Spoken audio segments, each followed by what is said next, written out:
L-organizzazzjoni Hospice Malta li hija dedikata biex tipprovdi servizzi ta' kura paljattiva b'xejn lil pazjenti li jkunu għaddejjin minn kura kontra l-kanċer u anke appoġġ lill-familji tagħhom se tkun qed torganizza maratona ġbir ta' fondi bit-titlu L-Aħħar Pass. Dan sabiex jinġabru l-fondi ħalli jitlesta l-kumpless St. Michael Hospice. L-inaugurazzjoni mistennija ssir f'Settembru ta' din is-sena. St. Michael's Hospice se jkun l-ewwel kumpless f'Malta li joffri kura paljattiva, faċilitajiet u servizzi li jingħataw fil-kumpless stess. Dan kollu huwa ferm bżonjus, hekk kif kull sena l-Hospice tgħin madwar 1500 familja li jmissu mal-kanċer. Matul din il-maratona l-pubbliku se jkollu l-opportunità jsegwi stejjer u intervisti li juru l-impatt pożittiv tas servizzi ta' Hospice Malta, kif ukoll l-importanza li jitlesta l-kumpless ta' St. Michael Hospice. Waħda mill-istejjer li se tixxandar waqt il-maratona se tkun dik tal-preżentatriċi Monika Tard li ħallitna aktar kmieni din is-sena. Monika Tard kienet personalità ta' Net FM u Net Television. It-tifel tagħha Chris Mintoff qasam ma' kulħadd aspetti sbieħ mill-ħajja ta' Monika Tard kif ukoll iddeskriva l-aħħar ftit xhur ta' ħajjitha.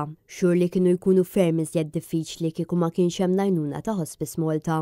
Hospice għamlet ħafna. Naħseb mingħajr l-għajnuna tagħha aħna kieku ma nkunx inkampaw.